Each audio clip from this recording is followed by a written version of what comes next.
aqui, se vocês tiverem acordo, fazer uma fala aqui de mais ou menos em torno de 1 hora, depois a gente abre para as perguntas, se quiser, se vocês entender a diretoria aqui, a dinâmica de fazer um intervalo para um café, alguma coisa, e depois a gente abre para perguntas e para ouvir vocês, principalmente, que eu acho que é importante a gente estabelecer esse diálogo, particularmente com o pessoal do cursinho aí, o pessoal da juventude, tá? Então eu vou passando aqui e a gente vai conversando, que é o título dessa que nós temos aqui, que é Escravidão Inacabada, né?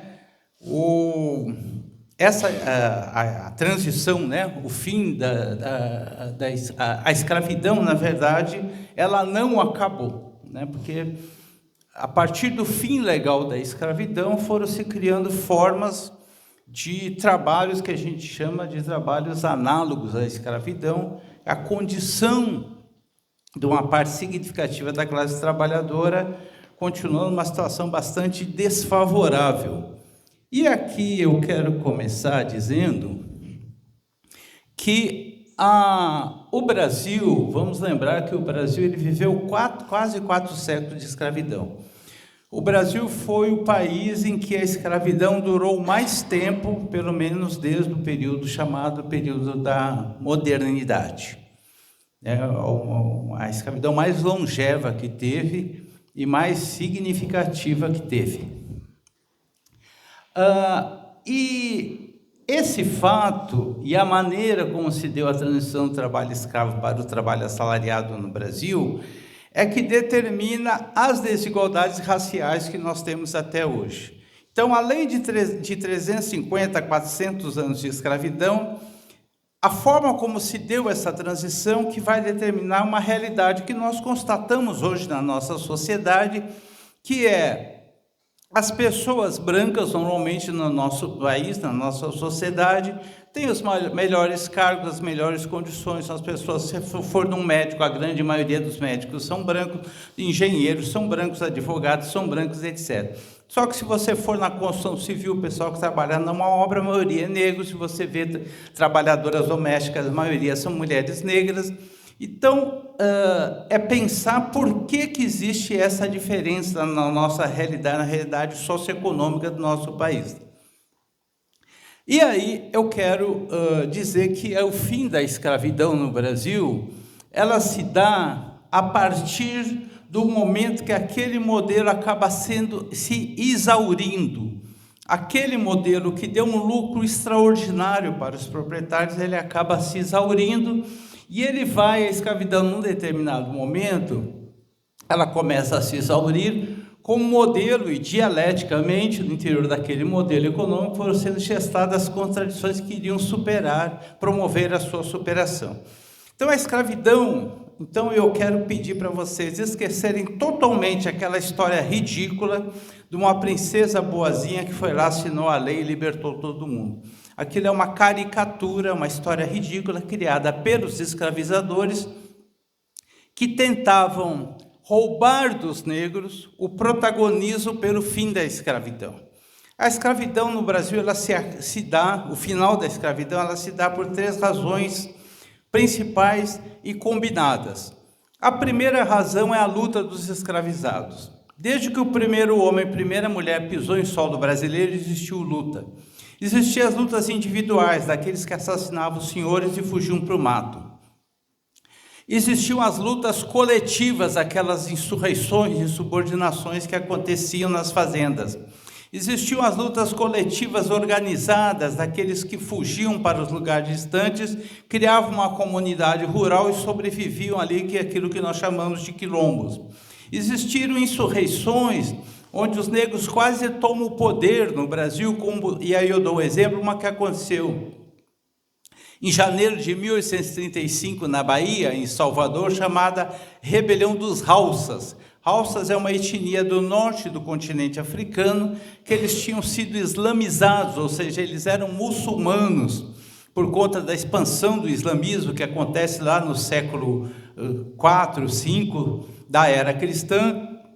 E esses povos tinham sido islamizados, os Haussas eram desses povos que assim como diversos outros povos africanos, foram sequestrados, trazidos para o Brasil e submetidos à escravidão. Esses Hausas se organizaram e fizeram uma insurreição na Bahia, que quase tomou poder na Bahia, ficou conhecido como a Revolta dos Malês.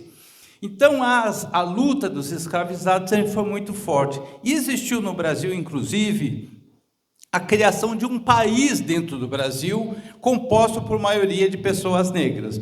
Esse país durou mais de 100 anos. Esse país abrigava em torno de 20 mil pessoas, que para o tamanho da população brasileira da época era uma quantidade imensa. Esse país abrigava negros fugidos da escravidão, indígenas fugidos da escravidão e até mesmo brancos, que eram perseguidos pelo poder colonial. Os negros chamavam esse país de Nangola Janga, que quer dizer pequena Angola. As forças de repressão que combateram esse país durante mais de 100 anos, como lá tinham muitas palmeiras, colocaram o nome de Palmares, e até hoje é conhecido como Quilombo de Palmares, que não era um quilombo. Quilombo eram comunidades pequenas, era um verdadeiro país porque juntava vários quilombos. Então, a luta dos escravizados foi perene ao longo da escravidão, e essa é uma das razões para o final da escravidão que vai acontecer ao longo do século XIX. A outra razão para o final da escravidão é a pressão do Império Britânico. A Inglaterra, no século XIX, ela tinha se tornado o país mais poderoso do mundo, por conta daquilo que nós chamamos da Revolução Industrial. Porque o capitalismo ele começa primeiramente num período que nós chamamos de mercantilismo, né, a partir do começo do século XVI, com as grandes navegações, a expansão europeia, sendo que Portugal e Espanha eram os países mais poderosos, com as caravelas, com a colonização, etc. Depois esse capitalismo ele vai sendo transformado e passa a ser aquilo que nós chamamos de capitalismo industrial, ou a Revolução Industrial. E aí a Inglaterra se torna o país mais poderoso do mundo. E para o capitalismo que produz algo, eles precisam vender. Para vender é necessário ter um mercado consumidor. E o escravizado não se torna mercado consumidor porque ele não tem salário. Então é do interesse dos britânicos acabar com a escravidão de maneira que os trabalhadores e as trabalhadoras escravizadas se tornassem assalariados e pudessem consumir os seus produtos. Como a Inglaterra era muito poderosa, tanto quanto os Estados Unidos é hoje, eles começam a pressionar para acabar com a escravidão. Brasil, Portugal começam a ser pressionados, que Portugal já não tinha mais toda aquela força para acabar com a escravidão. Inclusive, eles promulgaram uma lei, todo mundo já ouviu falar da lei Magnitsky aí do Trump, né? Que se dá o direito de punir quem ele quiser no mundo inteiro. A Inglaterra, na época, que era um país tão poderoso quanto os Estados Unidos é hoje, cria uma lei em 1937, chamada Lei Bill Aberdeen. Essa lei dava o direito à Inglaterra a atacar, apreender os navios tumbeiros e libertar a carga. Era assim que eles chamavam os negros, de carga. E punir os traficantes de escravizados. Então, a pressão do Império Britânico é a segunda razão que leva ao final da escravidão. A terceira razão que leva ao final da escravidão é a lógica do capitalismo. Qual é a diferença do capitalismo para a escravidão? Na escravidão, o indivíduo é propriedade do outro. E esse indivíduo é comprado ou sequestrado e é submetido à escravidão, obrigado a trabalhar até o fim da vida. Contudo, esse indivíduo ele vai ser pouco produtivo, porque ele não tem nenhuma razão para trabalhar, nenhum incentivo para trabalhar. Ele foge muito, ele adoece muito, porque as condições de trabalho são muito ruins, e ele morre muito. Então, em qualquer dessas hipóteses, a pouca produtividade, fugas, doenças e mortes, o prejuízo é para o proprietário, para o escravizador, porque ele comprou aquela propriedade. E por mais que ele chicoteie aquele indivíduo para ele trabalhar, aquele indivíduo não vai produzir com vontade nenhuma. E muitas vezes vai fugir, muitas vezes vai adoecer, muitas vezes vai morrer, e o prejuízo é para o proprietário. Imagina um grande proprietário de terras hoje na região aí no interior de São Paulo, que tem 100 tratores, 200 tratores, e todos os 100 ou 200 tratores são roubados, e ele não tem seguro. Imagina o tamanho do prejuízo. Um escravizado, uma escravizada, nas plantações de açúcar, de café, etc., era como se fosse um trator. Se essas pessoas fugiam, o prejuízo era muito grande. Qual é a vantagem do capitalismo? Não se compra o indivíduo, se compra a força de trabalho. Se esse indivíduo for pouco produtivo, basta demiti-lo. Se ele adoecer, hoje em dia, manda para o INSS, na época não tinha. Se ele adoecer, manda embora e coloca outro sadio no lugar. Se ele morrer, é só trocar por outro. Portanto, os próprios proprietários começam a perceber que o capitalismo é mais lucrativo do que a escravidão, porque compra-se o indivíduo. Então, esse indivíduo vende a força de trabalho, acredita que é livre para vender a sua força de trabalho, trabalha com mais vontade do que o escravizado, tanto porque ele acredita que está sendo compensado com o salário, como também porque ele tem medo de ser demitido. O escravizado não tem medo de ser demitido, ele tem medo de ser chicoteado ou morrer, porque ele nunca vai ser demitido, ele é uma propriedade, e o trabalhador assalariado pode ser demitido. Então, essas três razões combinadas, a luta dos escravizados, a pressão do Império Britânico e a lógica do capitalismo é que faz acabar com a escravidão, e não a ação individual, unilateral de uma princesa cristã, boazinha, que ficou com dó dos pretinhos, foi lá, assinou a lei e libertou todo mundo. Então, isso é uma caricatura. Por que essa história chegou para nós? Vocês, talvez mais jovens, não tenham tido essa história na escola, nós mais velhos certamente tivemos. Por que essa história chegou para nós dessa maneira? Que a história normalmente é contada a partir de um determinado olhar, a partir de um determinado ponto de vista.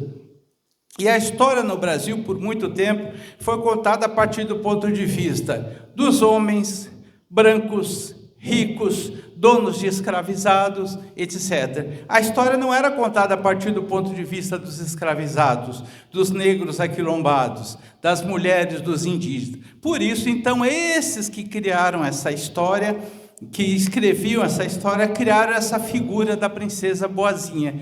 Por que para eles era interessante criar essa figura? Para legitimar a escravidão. Para dizer, olha, além de vocês terem sido escravizados, que vocês merecem, já vamos falar sobre essa questão ideológica, vocês não foram capazes nem de se libertar. Vocês precisaram de uma princesa branca para libertar vocês. Então, existe um objetivo político nessa narrativa criada da princesa Isabel, e é importante que a gente possa desconstruir essa narrativa mentirosa. Opa, peraí, cadê? Está passando? Foi, agora foi. Essa é isso. Eu só queria destacar aqui, a título de exemplo, algumas lutas dos escravizados durante a escravidão. E mesmo depois, dos escravizados e dos ex-escravizados. Talvez um discurso que vocês tenham ouvido também é que os negros não lutaram contra a escravidão. E que muita gente se falava muito isso, inclusive nas escolas, que os indígenas não foram escravizados porque eles lutaram contra a escravidão, eles eram muito agressivos e lutaram contra a escravidão, e os negros aceitaram a escravidão. O que, novamente, é uma grande mentira. Primeiro, porque existiu escravidão indígena, principalmente aqui no Sudeste, aqui em São Paulo, por mais de 200 anos. E os indígenas, tanto quanto os negros, lutaram contra a escravidão. Tanto o negro quanto o indígena lutaram contra a escravidão, e aqui eu quero trazer alguns exemplos de lutas contra a escravidão e de formas de resistência, que eu acho que é muito importante. Então, a resistência negra, ela se deu em diversas dimensões, deve ser considerada um legado da classe trabalhadora brasileira, e essa é uma outra questão que me parece muito importante, que nós estamos dentro de um sindicato. E por muito tempo o movimento sindical incorporou o discurso de que as lutas dos trabalhadores no Brasil começaram com a chegada dos imigrantes, que eram os anarquistas, que começaram a organizar greve. Teve a primeira grande greve, chamada Greve Geral de 1907, outra de 1912, outra de 1917 e 1918. e que a partir daí criaram os sindicatos. Em 1922 foi criado o Partido Comunista, resultado da organização dos sindicatos.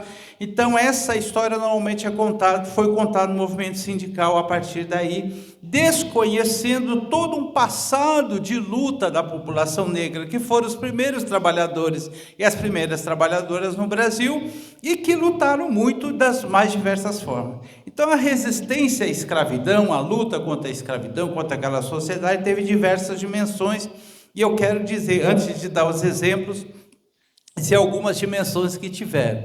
Então teve uma resistência física, né? A resistência física ali no enfrentamento mesmo. É importante lembrar que os escravizados não podiam usar armas, evidentemente. Então o que eles fizeram? Eles fizeram aquilo que toda luta marcial faz. O judô, o karatê, o kenpo, toda luta marcial faz, que é transformar o seu próprio corpo numa arma. Então o que os escravizados fizeram? Eles adaptaram uma dança cerimonial que existia no continente africano, chamada basula. Eles aceleraram os movimentos dessa dança e foi transformado nessa luta que nós chamamos de capoeira. Capoeira não foi criada na África, foi criada no Brasil a partir dessa necessidade. Então a resistência física, a luta física foi fundamental, e a capoeira é a principal expressão disso. Não por acaso ela foi proibida. Até 1937 a capoeira era proibida. Ela era considerado crime praticar capoeira. Foi tornada legal a partir de uma decisão do então ditador, na época, por incrível que pareça, era um ditador, mas legalizou a capoeira, que foi Getúlio Vargas. Então a capoeira teve um papel muito importante na resistência física. Tinha a resistência social e econômica, que era no trabalho, né? Os quilombos eram uma forma alternativa de trabalho que eles tinham, que se contrapõe à forma de trabalho, que era o trabalho dos escravizados. A resistência política, que eu já me referi, Palmares e Halsas, e a resistência religiosa e ideológica, que é a religião. É importante que se diga que para se dominar um povo, não é suficiente as armas, não é suficiente a dominação econômica. É necessária a dominação da cabeça das pessoas. Convencer as pessoas que aquela dominação é legítima e que ela é correta.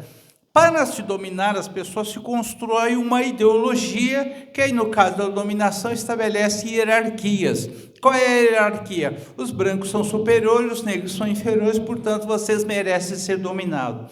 Como é que se convence a pessoa que a dominação é legítima? Um dos instrumentos é a religião. Então, a religião, a cultura, mais do que a religião, a cultura, ela é uma forma de dominação e ela é imposta para aquele grupo dominado. Não é por acaso que nós, no Brasil, não falamos quibundo, não falamos xoça, não falamos tupi-guarani, falamos português. Por quê? Porque o português foi imposto. Até a metade do século XVIII, por aí, se falava uma língua no Brasil que era uma mistura de português com tupi-guarani, com expressões africanas, chamada língua geral. O Marquês de Pombal, que foi um importante governante português, proibiu a língua geral e passou a ser obrigatório estudar português no Brasil, se falar português. Então, a língua, que é uma forma de expressão da cultura, é uma maneira de dominação. A outra é a religião. Todo escravizado, toda escravizada que chegava no Brasil, ele era cristianizado à força, tinha que virar cristão, tinha que abandonar o seu nome original africano e ter um nome cristão. Então, ele era obrigado a virar cristão. Por que era obrigado a virar cristão? Porque a forma de fazer a cabeça das pessoas pela religião, justificando a escravidão, dizendo que é assim que Deus quer, que você vai sofrer aqui, mas depois você vai para o paraíso, se você for um bom escravo obediente. Então, esse discurso era uma forma de dominação. E mais ainda, a demonização das religiões de origem africana. Então, passa a dizer, as religiões que vocês que vocês têm os seus cultos, se vocês adoram demônios, isso tem que acabar, isso não pode acontecer. E o que é pior, até os dias de hoje nós temos ainda a demonização e a criminalização das religiões de matriz africana, né? Que é as pessoas falando que os religiosos de matriz africana são adoradores de demônio. E o que é pior, essa demonização muitas vezes é materializada na legislação e é materializada em ações. O culto das religiões de matriz africana também foi proibido até 1934 e também deixou de ser proibido quando o próprio Getúlio Vargas recebe uma Ialorixá, uma mãe de santo baiana chamada Mãe Aninha, e ele passa então ele decreta que aquele tipo de manifestação religiosa não é mais crime. Isso em 1964. Até os dias de hoje, você vê pessoas tentando de toda forma criminalizar as religiões de matriz africana. Por quê? Porque é uma expressão da cultura do povo africano que eles entendem que tem que ser combatido, porque leva à sua independência, à sua autovalorização, uma outra forma de cultura. Os negros ao longo do período colonial e ao longo da escravidão, como a revolta dos Beckman, em 1684, no Maranhão, a Guerra dos Emboabas, em 1708 e 9, em Minas Gerais, Guerra dos Mascate, 1911, em Pernambuco, aliás, 1710, 1711, Revolta de Vila Rica, 1720, Confidência Mineira, 1784, Conjuração Baiana, em 1798. Muito dessas revoltas aí, que vocês certamente estudaram na escola, não foram necessariamente protagonizadas pelos negros, mas os negros estavam presentes nessas revoltas, seja os negros livres e libertos, seja os escravizados. Muitas vezes resultado de alguns acordos dos líderes brancos dessas revoltas, que ofereciam terras, que ofereciam libertação, em troca da participação dessa população junto a essas lutas e manifestações. Temos outras também, como no período regencial, essas mais lideradas pelos negros, Revolta das Carrancas, Revolta dos Rauças, que eu já me referi, Revolta de Manuel Congo, Balaiada, Cabanagem, Sabinada, Cabanada, Guerra dos Farrapos. Aí depois, mesmo no período republicano, depois do fim legal da escravidão, também várias lutas da população negra contra a discriminação e contra a exclusão, Guerra de Canudos, Revolta da Vacina, Guerra do Contestado, Revolta da Chibata, entre outros. Então, a luta contra a escravidão, ou a luta contra a discriminação, contra a exclusão, contra a marginalização, foi uma luta perene ao longo de todo o período da nossa história. Então, essa história de que os negros não lutavam é uma história inventada. Como é que está o meu tempo aqui, professor? De algo que é muito importante, que é o racismo. Como é que essa história aparece na vida da humanidade? Tá? Como é que aparece essa história do racismo? Hoje se fala muito de racismo, felizmente tem que falar mesmo, tem que denunciar, tem que mandar prender. Volta e meia tem argentino aqui sendo preso, tem brasileiro, tem gente de tudo quanto é lugar aí manifestando, e essas pessoas têm que ser execradas publicamente, têm que ser presas, evidentemente. Contudo, o racismo no Brasil, ele não é resultado do comportamento de indivíduos. O racismo é algo muito maior e muito mais danoso. Ele estrutura a nossa sociedade, por isso, hoje em dia, se usa muito a expressão do racismo estrutural e o racismo sistêmico. E esse racismo, esse pensamento, essa ideia de que uma pessoa que, pelo fato de ter a pele branca, é superior a uma outra pessoa que tem a pele preta, não é resultado apenas do mau caratismo ou da maldade de indivíduos. É uma ideologia, um pensamento criado. E por que esse pensamento foi criado e como que ele foi criado?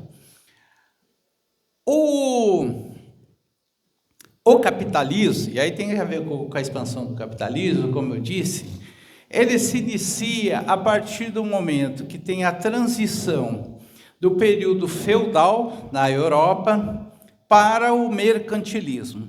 Quando se inicia, ou quando se turbina o comércio, e começam a criar pequenos espaços que não faziam parte dos feudos, né? Que os feudos, aquelas grandes propriedades rurais dirigidas lá pelo senhor feudal, e que nesses pequenos espaços onde se praticava o comércio, ou onde os comerciantes ficavam, que eram chamados de burgos, e surge então uma nova classe social chamada burguesia. Então essa burguesia, com o comércio, começa a ganhar muito dinheiro, e para ganhar mais dinheiro ainda, que sempre mais, eles começam a se expandir para além das fronteiras da Europa. E assim se inicia aquilo que ficou conhecido como as grandes navegações, sendo que os dois países mais adiantados tecnologicamente da época eram Portugal e Espanha, e constroem caravelas, têm experiência, sabem se movimentar no mar, conhecem o astrolábio, conhecem vários instrumentos para navegação, e vão para outros povos. Nesses outros povos, eles chegam, atacam as pessoas que estão nesses povos, saqueiam a riqueza, matam gente pra caramba, sequestram aquelas pessoas daquele continente que eles já conheciam, que era o continente africano, e trazem para o continente que eles conheceram naquela época, que na época eles chamavam de Novo Mundo, que é a América. Então sequestram as pessoas e trazem para cá. Contudo, esses europeus, eles têm um problema muito sério para resolver, um problema ético. Eles eram todos cristãos. E na Bíblia está escrito que Deus criou o homem à sua imagem e semelhança. Como é que eles iam justificar que eles estavam submetendo seres humanos, criados à imagem e semelhança de Deus, à condição de animal de trabalho e mercadoria? Então eles têm que criar alguma explicação para isso, e eles encontram uma explicação interpretando no seu próprio livro sagrado uma determinada passagem, que vai justificar aquilo que eles estão fazendo, e aí eles encontram uma passagem. Suponho que muitos aqui tenham lido a Bíblia, e quem leu vai lembrar que no Gênesis diz que Noé recebeu uma mensagem de Deus, que Deus iria acabar com toda a humanidade que estava imersa em pecado, e que mandaria um dilúvio para acabar com a humanidade, que só salvaria a sua família, que era uma família santa, e que Noé deveria construir um barco, vedar esse barco, entrar com a sua família, escolher um casal de cada espécie de animal, colocar nesse barco, e que Deus mandaria o dilúvio. Noé obedece, constrói o barco e coloca lá um casal de cada espécie animal, a sua família entra no barco, Deus manda o dilúvio e fica 40 dias e 40 noites aquele dilúvio. Quando acaba o dilúvio, o barco aporta qual monte? Vamos ver quem que leu a Bíblia aqui. Olha que eu sou ateu, hein? Mas eu li a Bíblia. Qual o monte que o barco aporta? Aí, muito bem. Então, o barco aporta no Monte Ararat. Noé sai, fica muito feliz, os animais vão repovoar a terra. Noé planta a vinha, colhe a vinha é uva. Faz o vinho, bebe e se embriaga. Ao ficar embriagado, Noé fica deitado na sua tenda com as suas vergonhas à mostra. Por quê? Porque naquela época os homens usavam aqueles saiotes tipo escoceses, sem nada por baixo. Então Noé está lá bebaço, dentro da sua tenda com suas vergonhas à mostra. O seu filho Cã, ao ver o pai naquela situação, teria caçoado da nudez do pai, desrespeitado o pai. Os seus outros dois filhos, Sem e Jafé, ao ver o pai naquela situação, pegam um pano, vão de costas para não ver as vergonhas do pai, cobrem o pai e saem. Quando Noé acorda, Sem e Jafé denunciam Cã, que Cã teria desrespeitado o pai daquela forma. Noé fica furioso e amaldiçoa Cã. A maldição que ele lança sobre Cã é que Cã se tornará escravo dos seus irmãos e a sua descendência se tornará escrava da descendência dos seus irmãos. Nessa passagem bíblica não está escrita a cor de Cã, nem dos seus descendentes, nem o espaço geográfico da terra que eles iriam ocupar. Contudo, os europeus que precisavam justificar a escravidão, eles interpretam essa passagem e dizem: os africanos são descendentes de Cã. Então, embora eles tenham sido criados à imagem e semelhança de Deus, eles merecem ser escravizados, que eles foram objetos de uma maldição bíblica. Então, a ideia da maldição de Cã está presente, inclusive nos dias de hoje. Não por acaso, repito, tem muita gente que continua demonizando as religiões de matriz africana e fala, inclusive, que a África é um continente amaldiçoado. Teve um vigarista que se diz pastor, que se elegeu deputado por São Paulo, chamado Marco Feliciano. Na última eleição, esse cara falou com todas as letras que a África era um continente amaldiçoado. Isso nós estamos falando do século XXI. Para quê?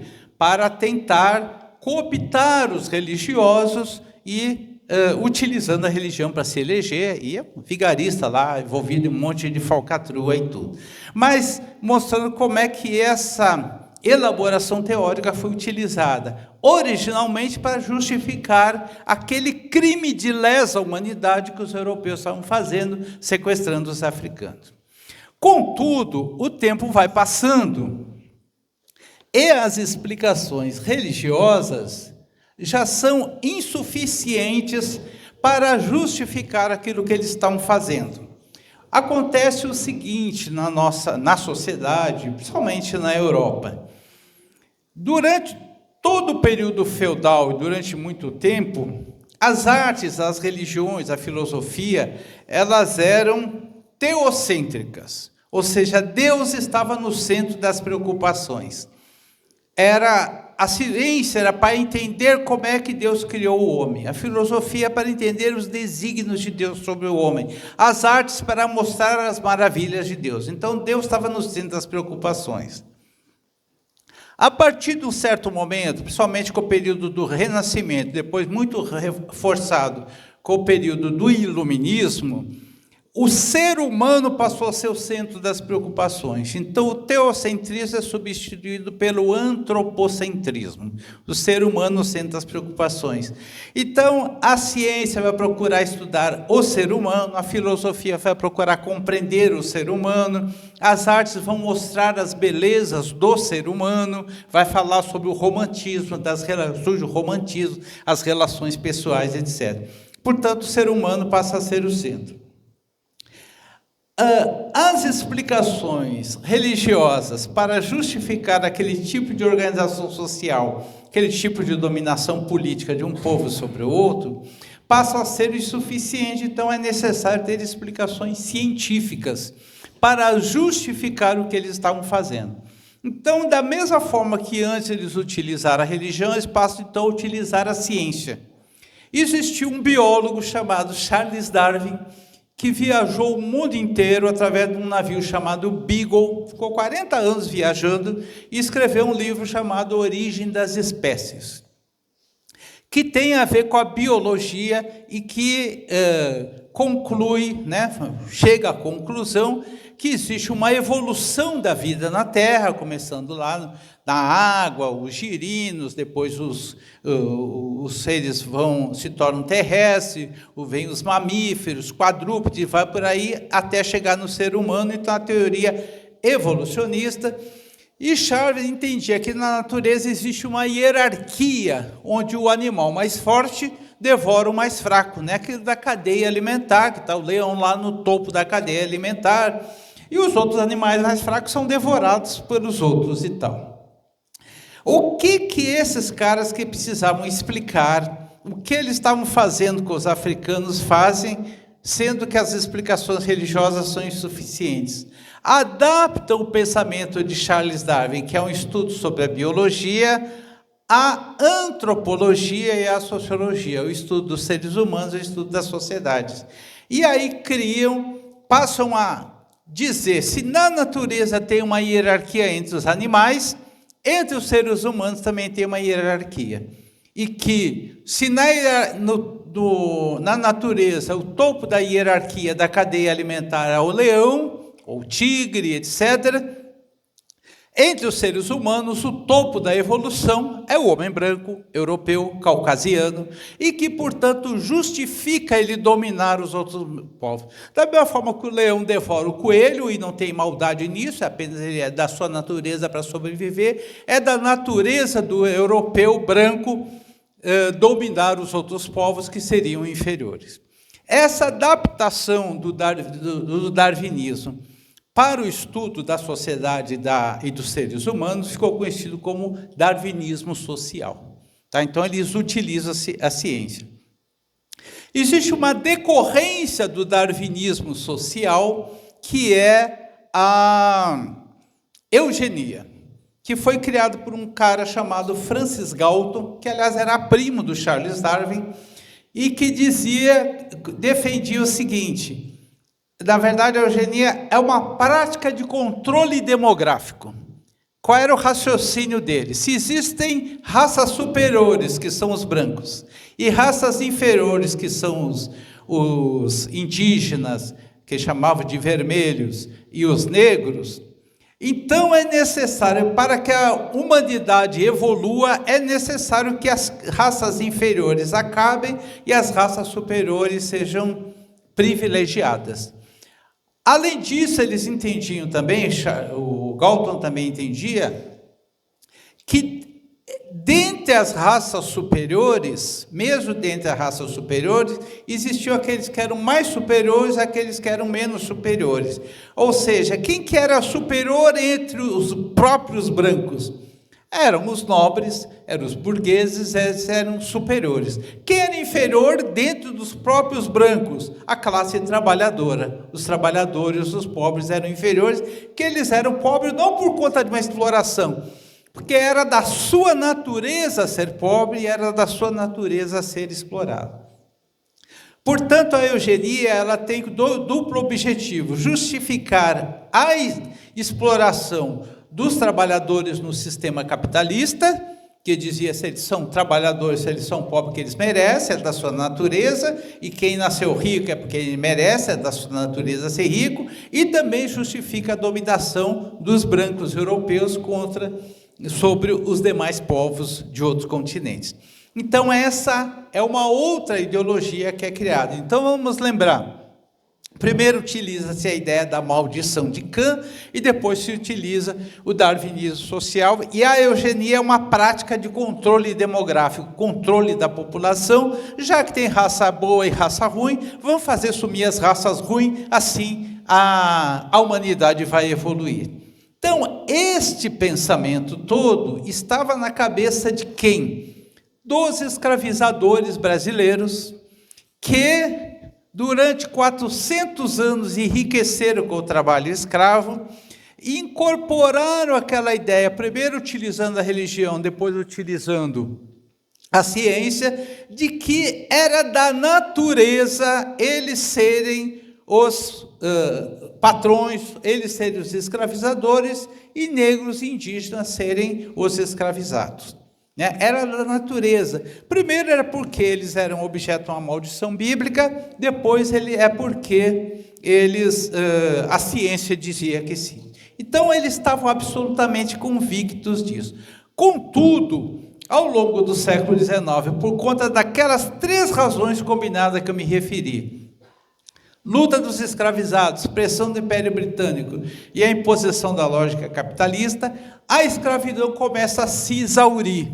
E esses grandes proprietários de terra e de escravizados percebiam que essa escravidão estava se exaurindo. Bom, essa escravidão, essa mamata um dia vai acabar. Então, como é que nós vamos organizar a nossa sociedade para que a gente tenha um outro tipo de sociedade onde essas raças inferiores sumam? Tem que sumir essa gente, não serve para nada.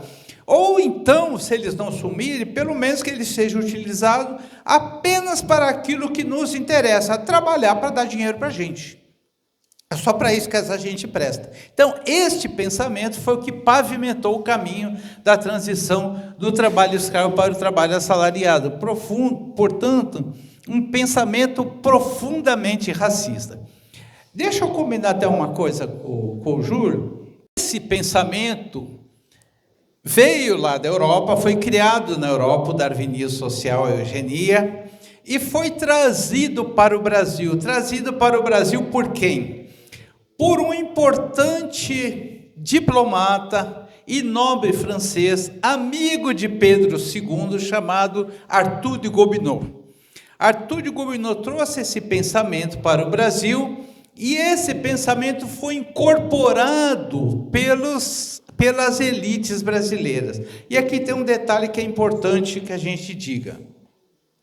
A academia, as universidades, além de ensinar, é um lugar de formulação do pensamento, né? As pessoas escrevem, fazem pesquisas, fazem tese. Eu falei para vocês que eu fiz mestrado, fiz doutorado, fiz pós-doc. Isso tudo são pesquisas que a gente faz.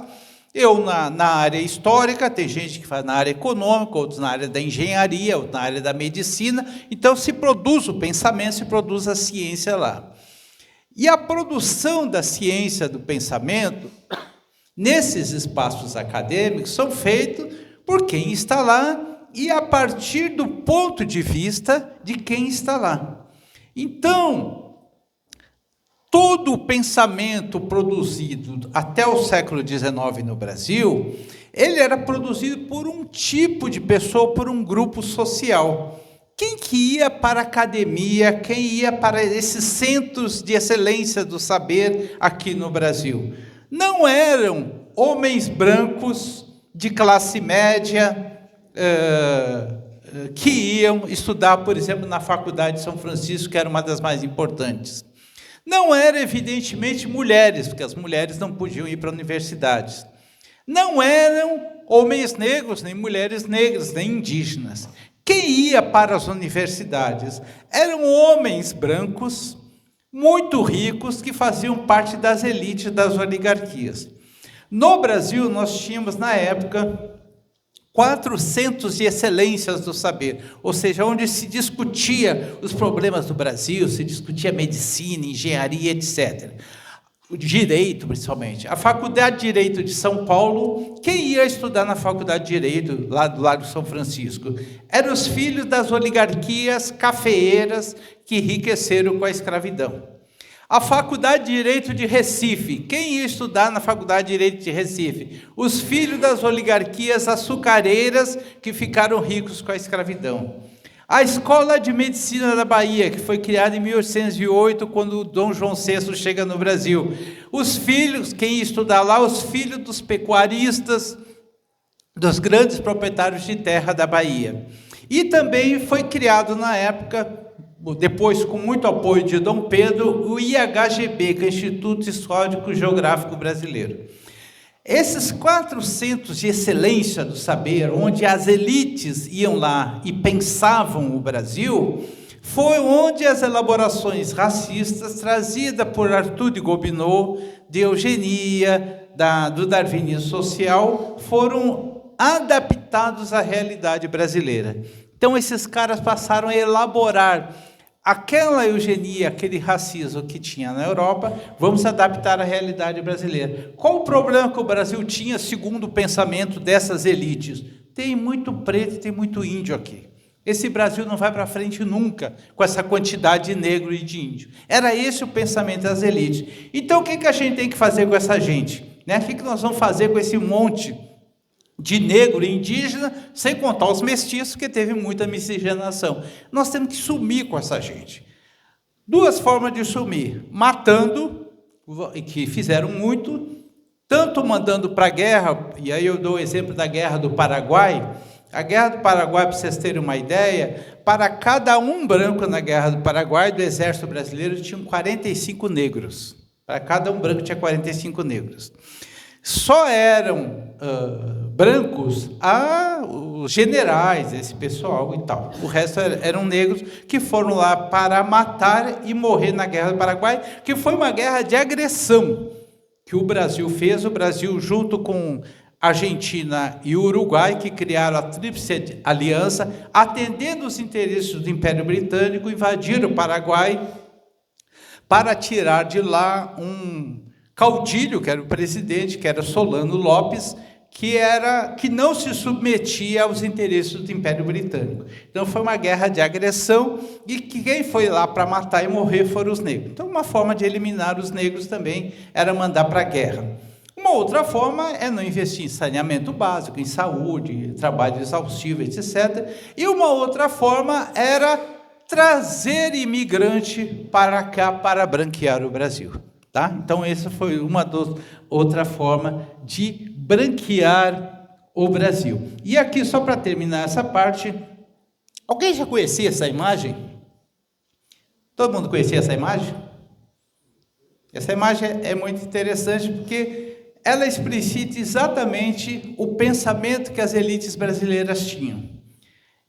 A ideia, esse quadro foi pintado pelo Modesto Brocos, que era um espanhol que viveu no Brasil há muito tempo, e tem como título A Redenção de Cã.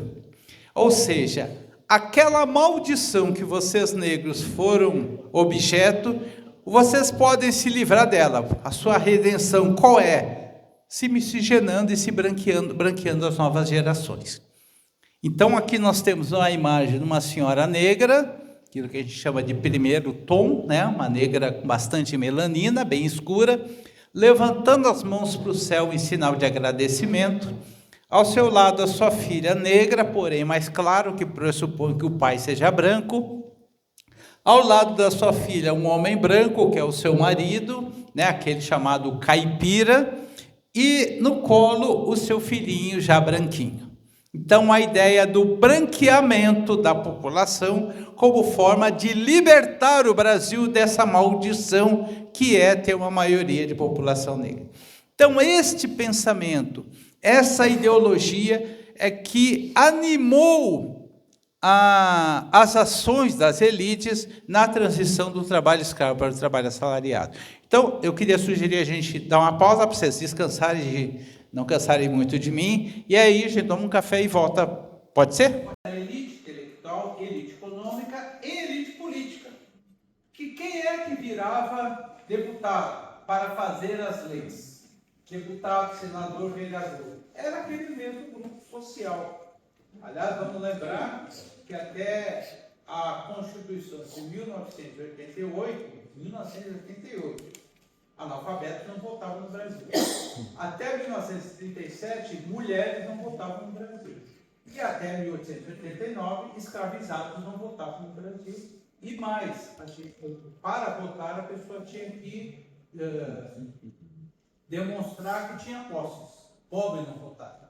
Então, quem votava e quem era votado era a elite. Então, essa gente que ia para as câmaras de vereadores, para a Assembleia Legislativa, para o Congresso Nacional fazer as leis, eram os filhos dessa mesma elite. Quem ia para o Executivo, para as prefeituras, para o governo do Estado, para a presidente da República, quem virava ministro, era esse mesmo grupo político. Então, quem elaborava a lei eram eles, quem executava leis eram eles, e quem ia para o Judiciário, para virar juiz, desembargador, ministro do Supremo, a mesma elite. Então, era o mesmo grupo social que fazia as leis, que executava as leis e que julgava a partir dessas leis. Portanto, o Estado brasileiro era absolutamente dominado por esses grupos sociais.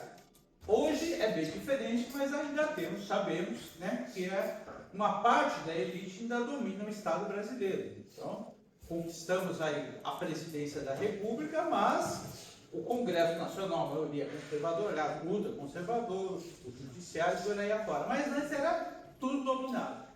Então, era essa gente que foi criada com o pensamento racista, utilizando primeiramente a religião, depois a ciência. Essa gente que fazia parte do grupo social que enriqueceu 400 anos, graças a 400 anos de escravidão, É essa gente que tinha concluído que a escravidão já estava se exaurindo, que era necessário transitar para outro modelo. Só que eles achavam que protagonizaram essa transição porque eram eles que tinham poder. Então eles vão transitando para outro modelo, construindo uma legislação para fazer essa transição. É muito comum, o senso comum fala no Brasil, que no Brasil não existiram leis racistas. E que muitas vezes se fala que as leis racistas, aquelas leis que existiam lá na África do Sul, as leis do apartheid, ou as chamadas leis de Jim Brown, que eram um conjunto de leis que existiam nos Estados Unidos. Contudo, no Brasil existiram leis racistas, sim. O racismo não é ação de indivíduo. O Estado brasileiro se constituiu como um Estado racista. E aqui eu quero citar algumas leis que são leis que prejudicaram a população dele. A primeira e a segunda que eu quero me referir é a lei de 1831 e a lei de 1850. A segunda chamava Lei Eusébio de Queiroz, que proibia o tráfico de escravizados para o Brasil. Tanto a de 1831 e a de 1850 dizia que, a partir da promulgação dessa lei, todo indivíduo africano que for trazido para o solo brasileiro, aqueles que estavam aqui continuavam igual, será considerado livre. Beleza, né? Só que essa lei tinha um outro parágrafo que dizia o seguinte, que esse indivíduo deverá ser reexportado para o continente africano e deverá pagar com o trabalho os custos da sua reexportação. Ou seja, a pessoa é sequestrada do continente africano, é trazido para cá num navio tumbeiro, lá no porão do navio, passando fome, passando sede. Metade das pessoas que eram embarcadas no navio morriam na travessia, eram jogadas ao mar, aos tubarões. Os que chegavam aqui diziam, agora você é livre, só que você está devendo. Você tem que pagar a sua viagem para voltar para a África. Pô, você não tem dinheiro, você vai pagar pelo trabalho. Então as pessoas se tornaram livres de direito, mas não livres de fato. E se criou a figura que se chamava, os autores chamam, o africano livre. Existia uma gíria na época que ele dizia que era o meia-cara. Aquela pessoa que era livre legalmente, mas de fato ele continuava escravizado. Tem uma outra lei de 14 de setembro de 1850, ou seja, aliás, 18 de setembro de 1850, aliás, apenas 14 dias depois dessa lei, Eusébio de Queiroz, que foi essa lei que proíbe o tráfico, que é a chamada Lei de Terras. Aí talvez não tenha nada a ver a Lei de Terras com essa lei diz respeito aos escravizados, mas tem. Até a promulgação da Lei de Terras, tinham duas formas de ter terra no Brasil. Através da sesmaria, que era um enorme pedaço de terra, roubado dos indígenas e doado pelo imperador, ou um preposto do imperador, aos chamados homens bons. O que são homens bons? Eram homens europeus, brancos, cristãos de pai e família. Essa era a definição de homem bom. Então eles recebiam aquele enorme pedaço de terra, a sesmaria, utilizando o trabalho dos escravos, eles enriqueciam. Uma outra forma de ter terra no Brasil é através da chamada posse mansa e pacífica. Ou seja, uma família pobre poderia tomar posse de um pequeno pedaço de terra, porque tinha terra em abundância, né? No Brasil sempre tem muita terra, as chamadas terras devolutas, que era a terra muito verde. Então a família pobre poderia tomar posse de um pequeno pedaço de terra. Por que mansa e pacífica que eles colocavam na lei? Se não houvesse litígio, ou se não tivesse nenhum grande proprietário querendo aquela terra. Se ninguém quisesse, o pobre poderia ir ali praticando a cultura de subsistência, criava galinha, porco, plantava mandioca, plantava milho, sobrevivendo aquela família ali, o excedente daquilo ele vendia no mercado. Então eram as duas formas de ter terra. Com a promulgação dessa lei, só tem uma forma, passa a ter uma forma só de ter terra no Brasil, através da compra. E essa lei cria uma série de dificuldades para o posseiro legalizar a sua terra e uma série de facilidades para o sesmeiro, o grande proprietário, legalizar a sua terra. E, portanto, ela contribui para a concentração de terra no Brasil e expulsa o trabalhador do campo para a cidade para servir de mão de obra barata para a indústria que está nascendo. O que isso tem a ver com os negros? Ter um pequeno pedaço de terra, ser poceiro de uma terrinha, quando deixasse de ser escravizado, seria uma forma de se inserir na sociedade, se tornando um pequeno produtor rural. Com essa lei, ela impede o branco pobre, o indígena culturado e o ex-escravizado negro de ter um pequeno pedaço de terra, então exclui da terra. Temos depois outras leis também. De 1871 nós tivemos uma lei que foi a Lei Rio Branco, que ela dizia que libertava o filho de mulher escravizada. Ficou conhecido como a Lei do Ventre Livre. Essa lei dizia que a criança, a partir da promulgação dessa lei, toda criança filha de mulher escrava seria considerado livre. Contudo, essa lei também, assim como aquela lei de 1850, tem uma armadilha que é terrível. Além de desagregar a família, porque mantinha a mãe escravizada e libertava, entre aspas, da criança, essa lei dizia o seguinte: até 9 anos de idade, essa criança ficará sob os cuidados do senhor da sua mãe, ou seja, do dono da sua mãe. A responsabilidade daquela criança é dele. Ou seja, aquela criança até 9 anos de idade seria tratada como uma escravinha, apanhando, trabalhando pesado, e não é o trabalho infantil naquela época era comum, né? Então, até 9 anos de idade, aquela criança seria tratada como uma escravinha. Quando essa criança atingisse 9 anos de idade, o senhor da sua mãe, independente da vontade da mãe ou do pai, ele tinha duas opções: entregar essa criança aos cuidados do Estado e receber uma indenização de 600 mil réis. Para vocês terem uma ideia, 600 mil réis dava para comprar um cavalo, o preço de um cavalo na época. Ou então ficar com essa criança até 21 anos de idade, de maneira que essa criança pagasse com o trabalho o prejuízo que o senhor teve por libertar. Então essa criança ficaria da mesma forma lá que o chamado africano livre, ela ficaria até 21 anos de idade trabalhando para o senhor, porque ela foi libertada, mas ela estava devendo. Então veja a crueldade dessa lei, que cria essa criança, acaba tendo duas opções: ou ela ficará como escravizada até 21 anos de idade, ou ela vai ser cuidada pelo Estado. E nós sabemos como é que o Estado cuida hoje, em 2026, das crianças que estão sob o seu cuidado. É só ver o que é a Fundação Casa, que é fábrica de bandido, né? Então essa criança será jogada para ser cuidada do Estado. Na verdade, vai ficar se tornar aquilo que nós mais antigos aqui sabemos a expressão, acho que vocês mais novos não vão lembrar, conhecer essa expressão, que era chamado menor abandonado, né? Que era aquela criança que era jogada na rua simplesmente. Então, é uma lei que contribui para desagregar a família negra e joga uma quantidade, uma geração inteira, várias gerações, na rua, para se tornar crianças abandonadas na rua. Depois nós tivemos em 1885, uma outra lei que era Saraiva Protegido, que ficou conhecido como Lei do Sexagenário, que dizia que libertava o escravizado, a escravizada do pai de 60 anos. Vejam só, segundo vários autores e autoras, a vida útil do escravizado era 15 anos.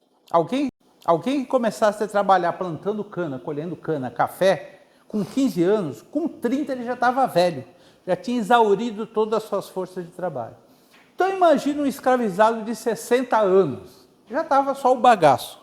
Na verdade, essa lei era uma forma de libertar os senhores da responsabilidade de alimentar um escravizado, ter pelo menos na senzala para morar, o escravizado, a escravizada, que já não produzia mais, porque não tinha mais força para produzir.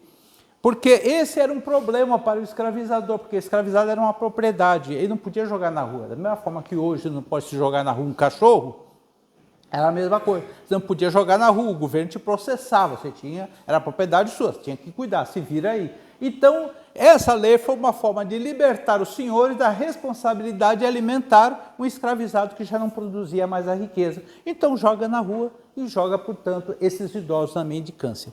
E a coisa foi tão cruel que e tem vários autores que mostram isso, que estudaram, muitos escravizadores falsificavam a certidão de nascimento dos seus escravizados. A pessoa tinha 40 anos, falava que tinha 60, tem 60, pode libertar ele, né, para se libertar, se livrar daquele peso mútuo. Então eram leis que foram pavimentando esse caminho da transição do trabalho escravo para o trabalho assalariado, excluindo a população negra. Só que além dessas leis que implicitamente prejudicavam a população negra, tivemos leis que explicitamente prejudicavam a população negra, e eu quero citar duas. Uma da cidade de São Paulo, que em outras cidades tiveram leis semelhantes, que eram as posturas municipais. As posturas municipais eram a principal lei do município. Então, tinha uma postura municipal da cidade de São Paulo, em 1886, que relacionava uma série de ocupações que eram proibidas aos escravizados e, por extensão, aos negros livres. Ou seja, era proibido trabalhar. Que ocupações? Aquelas mais valorizadas socialmente, aquelas melhor remuneradas, as menos perigosas, menos insalubres, eram proibidas para os escravizados e, por extensão, para os negros livres. Para quê? Para reservar essas profissões melhor remuneradas para quem? Para os imigrantes que estavam chegando e também para os brancos livres brasileiros. Tá? Então, se proibiu de trabalhar. Profissão de aguadeiro, vamos lembrar que na época não tinha Sabesp, felizmente, né, que hoje a Sabesp está um horror. Aqui em Guarulhos, recentemente, né, estourou um negócio. Então, as pessoas tinham que pegar água do rio e levar para as casas, que era uma profissão de aguadeiro, que era uma profissão importante. Carroceiro, guarda-livros, que é a profissão que hoje é contador, que tinham negros que ocupavam essas ocupações, foram proibidos para os negros essas ocupações. Existiram leis, em 1854 e 1878, existiram leis do Império, do governo central, que proibiram escravizados e negros, por extensão, negros livres, de estudar. Era proibido estudar.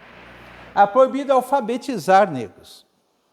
Então, veja só o que se deu nessa transição do trabalho escravo para o trabalho assalariado, que vai acontecendo ao longo do século XIX. Se cria a figura do africano livre, que era livre de direito, mas não era livre de fato. Se acaba com a família negra jogando a criança negra na marginalidade, na verdade, né? A figura do menor abandonado. Se joga o idoso na mendicância, impede o acesso à terra com a Lei de Terra de 1850, proíbe de trabalhar e proíbe de estudar. Então, a transição do trabalho escravo para o trabalho assalariado no Brasil, que se dá por aquelas três razões combinadas, a luta do escravizado, a pressão do Império Britânico e a lógica do capitalismo, ela é pilotada pelas elites que têm na sua cabeça uma visão racista, que querem excluir a população negra, marginalizar, jogar para longe e branquear o Brasil. Proibindo de estudar, proibindo de trabalhar, impedindo o acesso à terra. Mas isso é suficiente? Não, é insuficiente. E aqui eu vou para ir concluindo essa parte.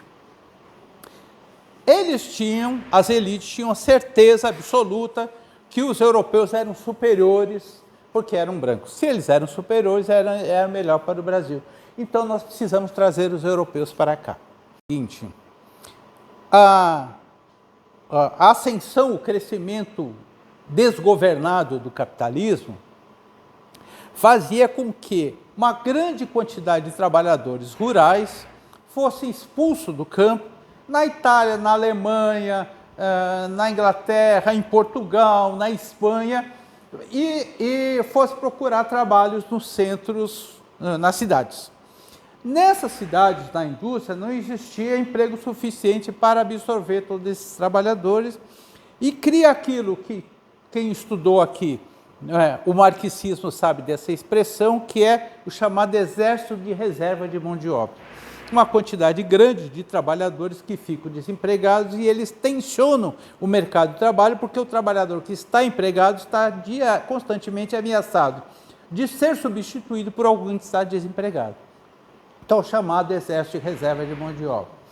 Quando esse exército de reserva de mão de obra cresce muito, o que normalmente as elites, no caso os governos europeus, fazem? Manda essa gente para o mais longe possível, porque não tem como atender às demandas de educação, de saúde, de moradia, de alimentação para essa gente. Temos que livrar dessa gente, então manda para o mais longe possível. O mais longe possível era o Brasil, era os Estados Unidos, era a Argentina, para onde vieram vários imigrantes.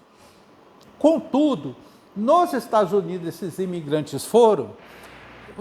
eu acho que todo mundo assistiu o filme Titanic, né? Mesmo as novas gerações assistiram, né? Que tinha lá o rapaz que era pobre, que estava migrando, e tinha a moça burguesinha lá, ficaram juntos, depois ele morre, né? Aquela coisa toda dramática e tal. Então, assim, a figura do imigrante que está indo. Nos Estados Unidos, vejam só que curioso, nos Estados Unidos, embora seja um país racista, não existia nenhuma política de branqueamento da população. Portanto, não existia incentivo para que os imigrantes fossem para lá, não existia nenhum tipo de privilégio aos imigrantes. Os imigrantes foram para lá e têm que se virar. Como não teve incentivo, uma parte desses imigrantes acabou se marginalizando, deu origem à máfia. Né? Foram para o crime e depois para o crime organizado. Todo mundo assistiu o Poderoso Chefão, aquela história e tal. No Brasil, os europeus, particularmente os italianos, os espanhóis e os portugueses, receberam vários benefícios para vir para cá e, portanto, se integraram na sociedade, foram privilegiados e não teve esse problema social ou de segurança que teve nos Estados Unidos com esses imigrantes. Não se tem notícia de máfia no Brasil sendo criado. Nos Estados Unidos, a partir do começo, final do século XIX, começou a surgir a máfia nos Estados Unidos. No Brasil isso não aconteceu. Por que no Brasil isso não aconteceu? Não só o fato de não ter acontecido, mas o que os imigrantes receberam de vantagem para cá, para virem para o Brasil, porque eles eram livres. As elites europeias não queriam esses pobres lá, porque estavam dando muito trabalho, queriam que eles viessem para cá, mas eles eram livres. Foram que nem os africanos sequestrados. Então tinham que ter vantagem para eles virem para cá. Quais vantagens que esses europeus receberam para vir para cá?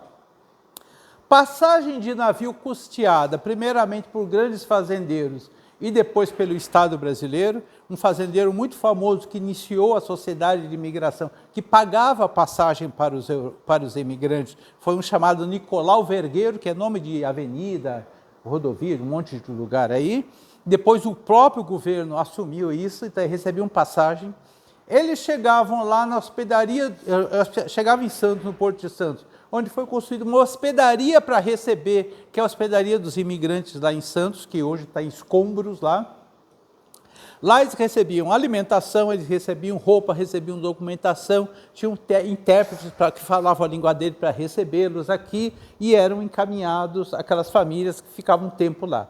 Depois recebiam uma passagem de trem para vir para São Paulo e ficavam na hospedaria dos imigrantes, lá no bairro do Belenzinho, onde hoje é o Museu do Imigrante. Lá foi preservado o lugar, o Museu do Imigrante. Lá eles recebiam também alimentação, o que fosse necessário. Depois recebiam uma passagem de trem para a região do Oeste Paulista, onde a cafeicultura estava crescendo, que começou primeiro no Vale do Paraíba, depois foi para o Oeste Paulista. Lá eles tinham o emprego garantido, eles tinham a moradia garantida e eles poderiam comprar a terra subsidiada com isenção de impostos num prazo de até 5 anos, eles podiam comprar aquela terra. Além disso, as famílias recebiam dinheiro.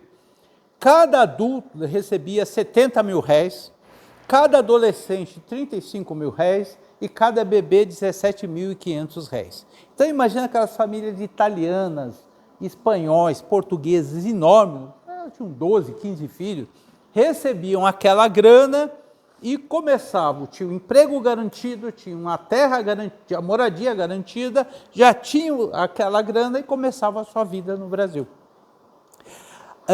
Eu gosto muito de dizer que o Bolsa Família não foi inventado pelo Lula, foi inventado pelas elites paulistas no século XIX. Só que por que o Bolsa Família não incomodava ninguém, não incomoda, inclusive os descendentes dessas elites que hoje são classe média? Porque o Bolsa Família é para os brancos europeus.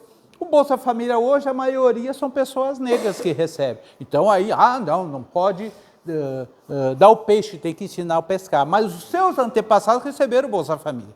Receberam essa grana, tiveram o privilégio do emprego, etc. e tal. Por isso, se a gente vai ver a composição demográfica do nosso Estado e do Brasil inteiro, a grande maioria da classe média, ou mesmo as pessoas ricas, são pessoas brancas. né? Aqueles que não são filhos da elite são filhos de imigrantes, mas tiveram ascensão social. Eram miseráveis quando vieram para cá, mas receberam do Estado todo o apoio e tiveram ascensão social. Os negros, depois de 400 anos de escravidão, não só não tiveram nenhuma vantagem para si, quem foram indenizados foram os escravizadores, ainda foram impedidos de ter acesso à terra, proibidos de trabalhar e proibidos de estudar. Então veja só a diferença. Então a desigualdade que nós vemos hoje, ela é resultado dessa realidade. Então essa ação, o Estado brasileiro, portanto, que ele criou essa desigualdade que nós vemos hoje, inclusive na legislação, e eu quero, para terminar, falar uma legislação, da última legislação, pelo menos, que teve esse papel, que foi a chamada Lei do Povoamento de 1911, que coloca na lei uma série de vantagens para os imigrantes. Né? Inclusive, tinha uma coisa que é bem curiosa, que contribui para a miscigenação. Essa lei de 1911 garantia terra, etc. e tal, para os imigrantes, nas colônias dos imigrantes e tal, para aqueles casados, para as famílias. O homem que fosse solteiro, ele não tinha direito a isso. Só que se ele casasse com uma brasileira, ele imediatamente passava a ter o direito a isso. Se ele casasse com um estrangeiro ou com uma brasileira, ele passava a ter direito a isso. O que aconteceu? Houve uma quantidade muito grande de homens europeus casavam com uma brasileira, muitas vezes com mulheres negras, recebiam aquela terra, e aí, quando eles estavam com aquela terra, porque era a sociedade, além de racista, era machista, então o homem era a cabeça do casal, eles acusavam aquela mulher de traição, expulsavam aquela mulher e ficavam com a terra.